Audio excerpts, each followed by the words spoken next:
Guys and dolls, Freedom Dad here, and just a wee Saturday video for you guys. I've got a wee hour to kill. Not long arrived where I am, and yeah, I might have a wee barbecue on the day, so I've been invited to that, so I'm not going to miss that. Bit of free grub as always.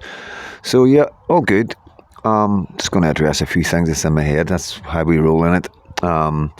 First thing I want to talk about, obviously, is the prison officer who's been attacked by the Southport guy, Axel Rudy Bavani. He's seriously injured, a prison officer, and this is the second one in the space of a month. You know what I mean? There was 4 officers injured really, really badly. One female officer was in intensive care, I'm led to believe. I think in that case it was boiling oil, where they had access to cooking facilities. These are some of the most extremists of Islam that have been in this country, that our security services have managed to put behind bars. And as you know, who's been following me for a long time, you know, I've addressed this. This is a problem that I have, you know, because coming from Northern Ireland and, you know, living in segregated communities and being segregated in the jails, you know, it was, you know, to be honest with you, everybody knows that most decisions were made from the jail. Most plans were made in the jail. Guys have got nothing better to do but to sit and plan and talk and discuss, and, you know, it's perfect conditions for that. And I see the same thing being mirrored in England, and I never thought I'd see a day, you know, extremists that aren't us. You know, them days are gone for us. You know, it's a new era in Northern Ireland, and but here we see in 2025 extremists, segregation, and sectarianism. There's no other word for it, from Islam, you know, and it's a really dangerous place in the jails of England for guys that are Christians or aren't Muslims, and it's convert or get hurt. That's what they say. That's the saying, you know. That's out of the words of Patrick Christie from GB News, you know. But the thing is, like, this is serious. This is very, very serious. These guys are militarised. These guys know what they're doing, you know. And there's no doubt there's no doubt in my mind that they are radicalising other prisoners in there and forming groups, like paramilitary groups. They'll find ways of communicating, you know, through different sources and stuff like that, because there's many ways of communicating that can be done between people without the intelligence services finding out, you know, even to this day, you know. There is techniques out there and things that you can take advantage of to communicate, and they will be aware of that, you know. They will be aware of it, just like terrorism. You know, they take that to another level. You know what I mean? It's a different ball game to what we know. You know what I mean? Yeah, there were civilians unalived in Northern Ireland, but not anything on this level. You know, this is another level of horror. And you know, it's like the segregation of the cities as well. You know, where they've got predominantly Pakistani areas, predominantly Sikh areas, predominantly different types of Muslims, you know, Eritreans, Kenyans, you know, I could go on. And it seems, obviously, they stay together. How they get council houses and all that together is beyond me, because our families are being split up all over the place in all the countries. So, like, there's loads of stuff comes from talking about stuff like this, you know what I mean? It's like a snowball, you know, it's quite remarkable. You know, I've been talking about this for months and months, guys. You know, this is what's going to happen in the prisons. This is the direction they're going. I've seen this before in Northern Ireland, and, you know, nothing's making any sense to me, you know what I mean? And the whole time, like, the government are just coming down hard on people like me and others and on the right of politics. You know, and the right of politics is basically somebody who loves their country, loves their culture, loves their traditions, and wants to make sure that the future for their children and their grandchildren and their great-grandchildren is safe going on forward, you know, building a structure and foundations. So what we see in England doesn't happen, you know, because we don't want it to happen. You know, if you're telling us that, oh, we need to bring other people in because there's not enough of you to do the work and all that, and they're doing the jobs that you don't want to do, and, you know, like I keep on saying, then pay us the money for the jobs that we don't want to do. Cleaning toilets, looking after people, looking after old people. Really difficult jobs, you know what I mean? And, you know, at the end of the day, teach our children to be leaders instead of workers. You know, there's many solutions that we can have to fix things, you know. Take away the 2 child limit, you know. Let us have children, you know what I mean? Let us be able to afford children. Reward people for having children, you know. There's many things that we can do to stop your reasoning of basically changing an area from one religion to another, because that's what's happening. There's no two ways about it. You know, there's cities now that are unrecognisable. There's cities now that don't have any churches in them. It's just all mosques. You know, like the figures is remarkable. And I'm not here to bring stats and figures. I'm here to tell you to do your own research. You've got AI, you've got Grok, you know, you've got, you know, reasonably, you can stand by the words of these AI things. They research the facts that's there. That's from the government. They don't look at YouTubers. They don't look at a YouTuber like Freedom Dads and get their information from there. Please believe me. So you can do your own research. You know, you can do population counts and birth rates and death rates and who's having more kids and all the rest of it. And you can work it all out. You know, you've got 15 years to work from. You understand? You've got 15, 20 years to work from. Okay, so we know now, right? We all understand now that Tommy Robson's been trying to warn us that something serious is happening. And we now know that the government shut him up so he couldn't warn the rest of us. And we now know, because they shut Tommy Robinson up, quite a lot of cities now in England are gone as far as being Christian, as far as being safe for our children, you know, and Sikh children and other children. There's no two ways about it, you know. I mean, 50 towns, guys, up the breadth, you know, 45 plus, up the breadth and thing of England and Scotland have been affected by grooming gangs. And yes, there's white grooming gangs in there. I think there might be 2 or 3, maybe 3 at a push. But no, the rest are predominantly Muslim men, you know, abusing our children. You know, there's no two ways about that. And, you know, so we've got 15 years of abuse. Okay, there's no other way to put it, you know, because of what they've done to Tommy Robinson, because of what they scared everybody else into silence. You look at Tommy Robinson, people are like, the beatings the man took, nearly been unalive twice, being persecuted by the government, being called a far-right racist by likes of Piers Morgan and your Owen Jones and your Nick Lowes from Hope Not Hate, and all the placards that the government would pay the trade unionists to make, the thousands of placards of Tommy Robinson as far-right and all that. You know, this is a sustained attack on a young working-class boy that isn't far-right, that isn't racist. You know, do your research, guys. Does this not alarm you? Does that fact alone not alarm you? You know, to my community, not my community that know me, to the other communities that don't know me, aren't too sure, you know, reach out to me, bring me in.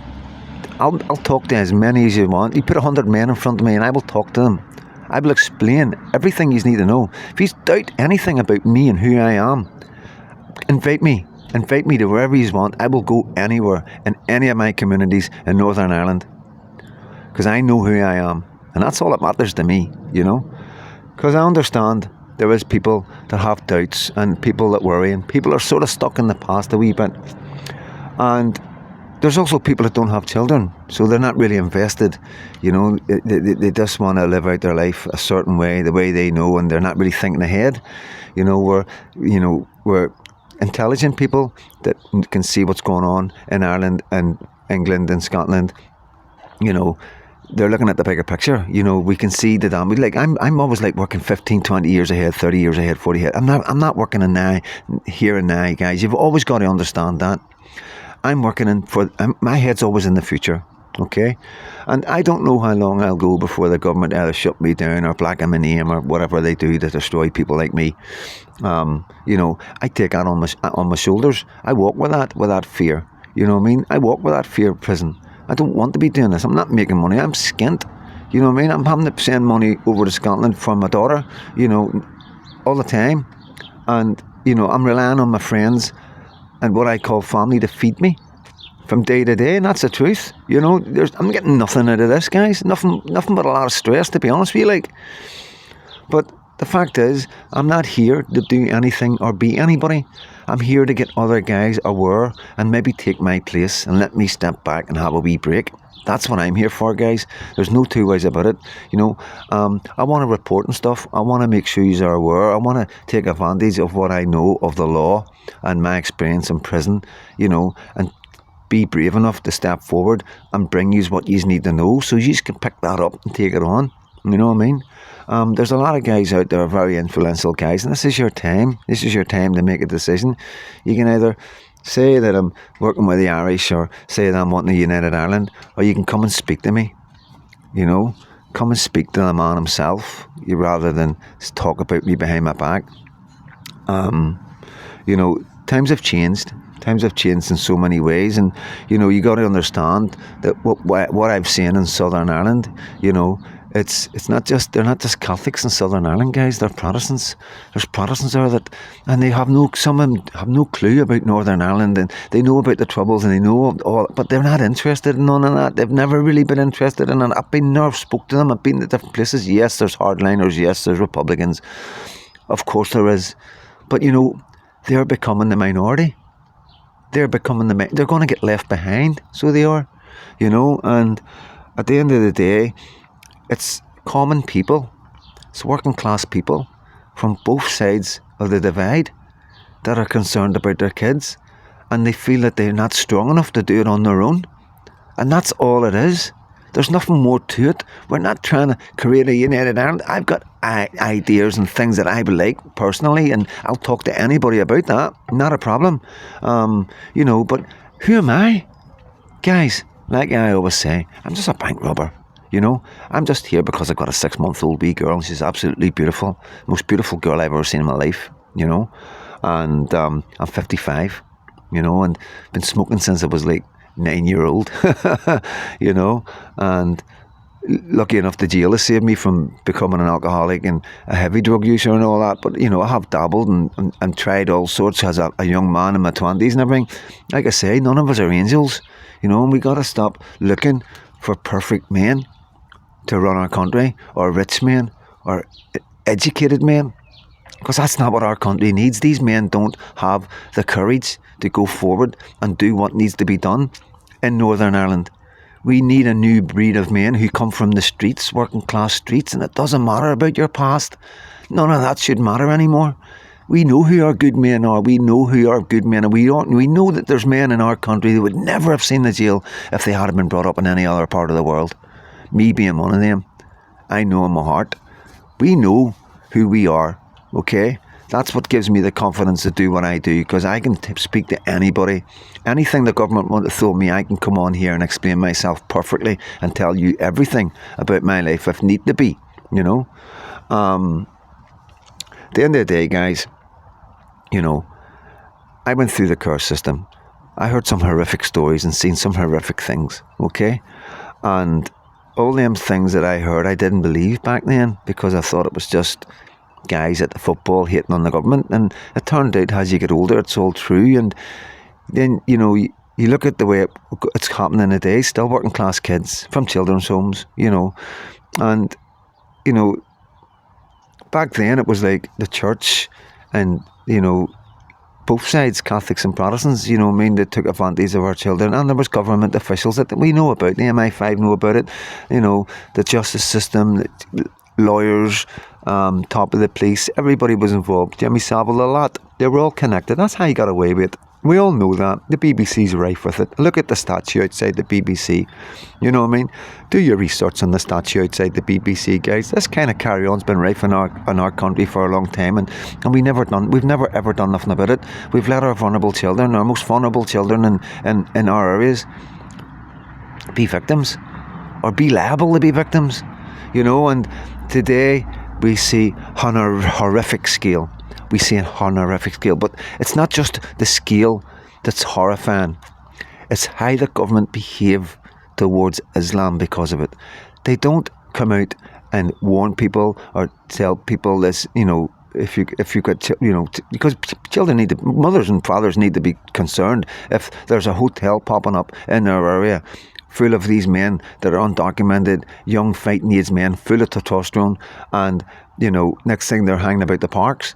I've got evidence of it. I've been to these places. One in Falkirk, right next to me in Scotland. I went and interviewed the locals. The hotel looked right over the park. There was a girl taken, and she went through it like an 8-hour ordeal or something. That was like the second time. The guy was bailed back to the hotel. So I'm straight in that area asking the locals, what's going on? And the stories was 50-50. Some didn't even know. Some weren't aware. Some, they were telling me the kids are still drinking in the park. Where do our kids go? They go into the parks away from us so they can't see us when they're teenagers, adolescents. You know what I mean? We've all been there. And these guys know this. These guys know this, and this is what you're going to see, because this is repetition. This is what I see over and over and over and over again, and there's evidence of it. You just got to research it. When a hotel goes up, especially big ones, not goes up, but gets filled, through irregular or regular immigration, whatever you want to call it, right? Mostly men, okay? 90% that's coming in are men, fighting aged men, okay? That we don't know nothing about. They've got no ID, and they can use whatever name they want, unless they're on Interpol, which is very unlikely. So what the common thing is what happens is they're in the hotel, and after about 3 or 4 months, SA start happening around the area with children and women, and that's the repetition of it. That's the facts of what people are seeing, what people who have been involved in this for so long see over and over and over again. And this is why the people in Ireland are up in arms, because they've been dealing with it for a wee while now, guys. I'm talking to us Northern Ireland folk. They've been dealing with this for a wee while now, and it's all being silenced, but now we're starting to be able to get it out there, and that's all I'm trying to do. If you knew how much the governments were silencing people, then you would appreciate a lot what you are getting here from me. I promise you, you wouldn't be doubting me. You would be going, you know what? I need to speak to this boy. I need to get a chat with this boy. Or you need to get a load of you together that doubt me and bring me, and I'll speak to you. Like I always say, give me 10 minutes before you question me or doubt me. 10 minutes is all I need. And then after that, your jaw will be hitting the ground for at least an hour. I promise you. To the Irish community, I've got nothing but love, okay? I'm a Christian. I'm a man of God. That's what matters to me. That's what matters to me. Jesus Christ, and that's always what's mattered to me since I was a wee boy in the Methodist church in the village, right through my life, never missed church, read the Bible back to front, don't know how many times in solitary confinement, because back in the day that's all they gave you was a Bible, so, it's the way I've been brought up, and as you know, just drop it there, mate. A couple of wee parcels as well, we'll throw them in about 5 minutes. Not a problem, buddy, cheers, thank you. As you know, it's been for God and Ulster, you know what I mean? It's part of our culture. God's never been far from us. And, with that, we understand that we're all Christians. And sometimes Christians need to put their differences aside, And sometimes Christians just need to have a wee look of what the differences are when it comes to what we're facing. When it comes to what we could be facing if we're not careful. And it's not scaremongering, it's not fear-mongering, it's not misinformation, it's not any hate speech, It's not far-right and it's not racist. Please believe me, guys, we see you in Ireland, we see what you are doing, we see your struggles, we see how your government are behaving towards you. We understand, and we're not all there yet, but we're getting there. And the Irish aren't even caring about a united Ireland, guys. They're not. I haven't heard anything like that. They just want to come up here and support us and want us to go down there and support them as Christians. When it comes to border and land, what we're facing, please believe me, I'm going to say this once more. This is the last time, well, probably won't be the last time I'll say it, but it'll be the last time in a while. Please believe me, guys, this is bigger than the Union. It's bigger than the 12th. It's bigger than the Easter Uprising. It's bigger than the hunger strikes. This is huge. Sorry, guys, a bit windy. This is huge. This is something that we've never faced before, and something we never thought about, something we never imagined our government would do to us. And it's happening. It's going to happen if we don't have the right government in Northern Ireland. So, I know we've been bickering, and Stormont has been a nightmare, and, please believe me, Sinn Féin are on our way out. I know this is just, you can take this one to the bank. I know I said that about the Black Pope, but, I'm not perfect, guys, you know what I mean? But yeah, I hear the Irish people get Sinn Féin out. I hear that, I speak to them. Even in Northern Ireland, people are sick of the way they're treating their own people, carrying on with this madness and opening the doors to, Palestinians, because that's just a matter of time. There's already been a court order allowing a family to come over from Palestine, that's the door open, you know what I mean? And, it's not just about, not knowing who these men are, and, these men fighting these men, weapons training and all that, because, some of them got AK-47s on their eyes and on their necks and all that, you've seen the TikToks. But this is just the stupid ones that do the TikToks. Most of them aren't stupid. They're not going to advertise who they are and why they're here, So, I'm going to finish with this, guys. Please believe me, for all you unionists out there that are terrified of losing the 6 counties and thinking that fucking I'm wanting any part of that, I have no part of breaking up the union. I have no part of a united Ireland. I have no part of destroying the union or the breakup of the union. It's the government that's going to do it. And if you don't realise that, then what's the point? If you don't really know what's going on and you're so thingy about the union, and I'm telling you it's cracking apart over there, Scotland will be getting independence. I can see it. It was 4.9 to 51 to the Unionists the last time. This was before what's happening in Scotland, in Glasgow, in Edinburgh, in Aberdeen, in Falkirk. And if I could get Scottish guys on here, give you list after list, and it's all about information, what you know in your head. But please believe me, I am not breaking up the union. The British government is breaking up the union, guys. So pay attention. I'm Freedom Dad, and God bless.